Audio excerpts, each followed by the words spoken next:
സാന്ദ്രാനന്ദാവബോധാത്മകമനുപമിതങ്കാലദേശാവതിഭ്യാം നിർമുക്തം നിത്യമുക്തം നിഗമശതസഹസ്രേണ നിർഭാസ്യമാനം അസ്പഷ്ടം ദൃഷ്ടമാത്രേ വിനുടുരുവൃഷാർത്ഥാത്മകം ബ്രഹ്മതത്വം തത്താവത് ബാധിതാക്ഷാത് ഗുരുഭവനപുരേഹന്ത ഭാഗ്യം ജനാനാം.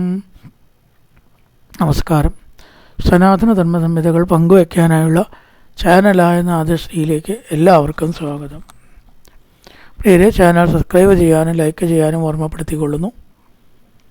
ശ്രീമദ് നാരായണീയത്തിലെ 26ാമത്തെ ഗജേന്ദ്രമോക്ഷം എന്ന ദശകം പറഞ്ഞു. ഇനി പാലാഴി മഥനാണ് 27ാമത്തെ ദശകം.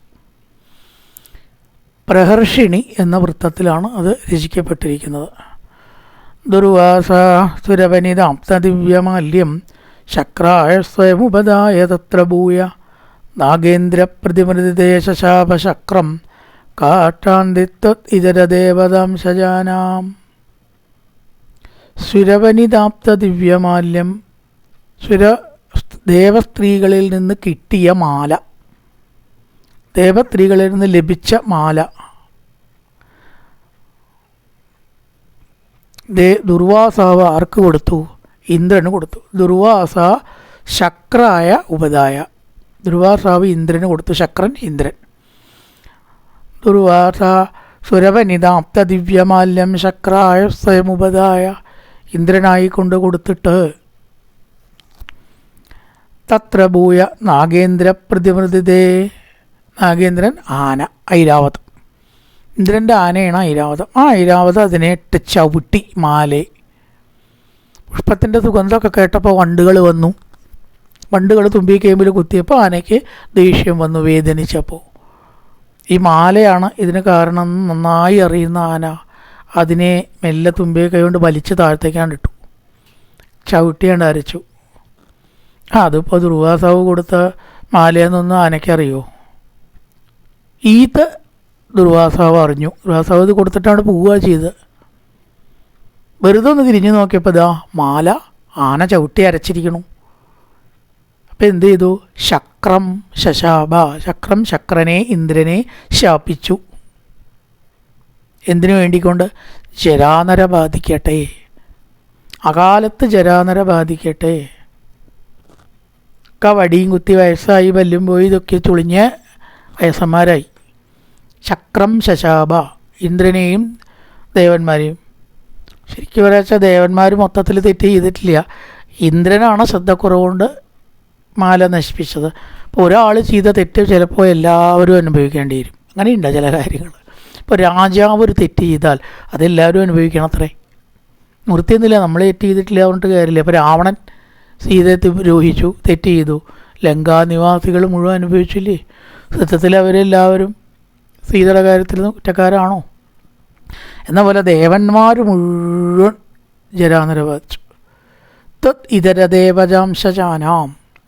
വിഷ്ണു ഭക്തന്മാരല്ലാത്തവർക്ക് എന്താണ് ക്ഷമ ഉണ്ടാവുക? ഭക്തന്മാർക്കേ ക്ഷമയുണ്ടാവുള്ളൂ. ഇത് ഇതര ദേവതാംശജാനാം. ദുർവാസാവ് ശിവഭക്തനാ. ഇവിടെ ലേശം എന്നിങ്ങനെ ശിവഭക്തിയെ കളിയാക്കി അതിനെ പാടില്ല എന്നൊക്കെയാണ് പറയുക. എങ്കിലും ആ ക്ഷമ കുറഞ്ഞത് ശിവഭക്തി ഉണ്ടാവാം എന്ന് കവി ഒന്നങ്ങനെ ഊഹിച്ച് പറഞ്ഞു. അത്രയേ ഉള്ളൂ. ത്വത് ഇതര ദേവതാംശജാനാം. ഗുരുവായൂരപ്പനല്ലാത്ത ഭക്തന്മാർക്കൊന്നും ക്ഷമ ഉണ്ടാവില്ല. വിഷ്ണുഭക്തന്മാർക്കാണ് ക്ഷമ. ദുർവാസ സുരവനിതാപ്തദിവ്യമാല്യം ശക്രായ സ്വയമുപദായ തത്ര ഭൂയ. സുരവനിതകളിൽ നിന്ന്, ദേവത്രികളിൽ നിന്ന് കിട്ടിയ മാല ശക്രായ സ്വയം ഇന്ദ്രനായിക്കൊണ്ട് കൊടുത്തു. നാഗേന്ദ്രൻ ഐരാവതം. നാഗേന്ദ്ര പ്രതിമൃതിതേ, ആനയാൽ ചവിട്ടി അരയ്ക്കപ്പെട്ടു. ശക്രനെ ശപിച്ചു. ശശാപശക്രം കാക്ഷാന്തിത്വത് ഇതര ദേവതാംശജാനാം. കൃഷ്ണഭക്തന്മാരല്ലാത്തവർക്ക് എവിടെയാ ക്ഷമ ഉണ്ടാവുക?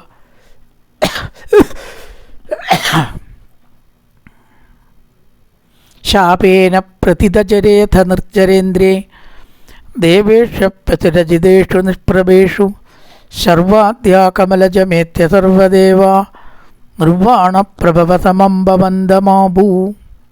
അഥ നിർജരേന്ദ്രേ ശാപേന. ജരാനര ബാധിക്കപ്പെട്ടപ്പോൾ നിർജരേന്ദ്രേ ശാപേന, ദേവേന്ദ്രൻ ശാപത്താൽ ജരാനര ബാധിക്കപ്പെട്ടപ്പോൾ ശാപേന പ്രതിതചരേ, ഒരിക്കലും ജരാനര ഇല്ലാത്തവരാണ് ദേവന്മാർ, അതാണ് നിർജ്ജരേന്ദ്രൻ. പക്ഷെ ഇവിടെ ഇപ്പോൾ ജര വന്നു, വാർദ്ധക്യം. ഇപ്പം എന്തുണ്ടായി? ദേവേഷ്വപി അസുരജിതേഷു നിഷ്പ്രഭേഷു, ദേവന്മാർ അസുരന്മാരോട് തോറ്റ് തെളിവറ്റവരും ആർത്തരായിട്ടും തീർന്നു. ശാപം കിട്ടിയിട്ട സമയമാണ്, ഐശ്വര്യം നഷ്ടപ്പെട്ട സമയമാണ് എന്ന് മനസ്സിലാക്കി ആ അസുരന്മാർ മുതലെടുത്തു. തന്നെ പറ്റിയ സമയം എന്നങ്ങനെ വിചാരിച്ച് ദേവന്മാരെ തോൽപ്പിച്ചു. ദൈവാധീനം ഇല്ലെങ്കിൽ അവരിൽ കുതിര കയറാൻ വേഗം പറ്റൂത്ര എല്ലാവർക്കും. കാരണം ജയിക്കില്ല പിന്നെ അവർ. ഈശ്വരാധീനം നഷ്ടപ്പെട്ടവരെപ്പോഴും തോൽക്കും അല്ലേ? അപ്പോൾ ദേവന്മാർ തോൽപ്പിക്കാൻ പറ്റിയ സമയമാണ്. കാരണം ശാപം കിട്ടിയ സമയം. അസുരന്മാർ ദേവേഷു അപി ആസുരജിതേഷു, അസുരന്മാരാൽ ജയിക്കപ്പെട്ടു. സ്വർഗം പോലും അവർക്ക് നഷ്ടമായി. ദേവന്മാർക്കുള്ളതാണ് സ്വർഗം, നഷ്ടപ്പെട്ടു. അസുരന്മാർ കയ്യടക്കി. നിഷ്പ്രഭേഷു, തേജസ് നഷ്ടപ്പെട്ടു. ശർവാത്യ സർവദേവ കമലജമേത്യ, അപ്പം ശിവൻ്റെ അടുത്തേക്ക് പോയി, ബ്രഹ്മാവിൻ്റെ അടുത്തേക്ക് പോയി സങ്കടം പറഞ്ഞു. അകാലത്ത് കണ്ടോ വാർദ്ധക്യം വന്നിരിക്കണം. ഞങ്ങൾ ത്രിദശന്മാരാണ്, ഒരിക്കലും വാർദ്ധക്യം വരില്ല എന്നേ വിചാരിച്ചിരുന്നത്. ഒരിക്കലും വാർദ്ധക്യം വരാത്തവരാണ് ദേവന്മാർ. അതുകൊണ്ടാണ് അവർക്ക് ത്രിദശന്മാരെന്ന് പറയുക. ബാല്യം, കൗമാരം, യൗവനം 3 ദശയുള്ളൂ അത്രേ. 4ാമത്തെ വാർദ്ധക്യമില്ല. ആണ് ത്രിദശന്മാർ. ആ ത്രിദശന്മാരായിരിക്കുന്ന അവർ ഇപ്പോൾ എന്തായി? വയസ്സായി, 4ാമത്തെ അവസ്ഥയിലേക്ക് കടന്നു. ബ്രഹ്മാവിനെ കണ്ടു, ശിവനെ കണ്ടു. ശർവാദ്യ കമലജമേത്യ, ശർവൻ ശിവൻ, കമലജൻ ബ്രഹ്മാവ് കണ്ടു. സർവദേവ, എല്ലാ ദേവന്മാരും എന്ത് ചെയ്തു? നിർവാണപ്രഭവസമം പവന്തമാബു, അല്ലെങ്കിൽ ഗുരുവായൂരപ്പ അങ്ങയുടെ അടുത്ത് വന്നിട്ട് അവർ ശരണം പ്രാപിച്ചു. ബ്രഹ്മാവിനൊന്നും മാർഗമില്ല, നിവൃത്തി മാർഗമില്ല. ഇതെങ്ങനെ ശരിയാക്കാൻ പറ്റും? ആർക്കെങ്കിലും പറ്റണ കാര്യമാണോ അത്?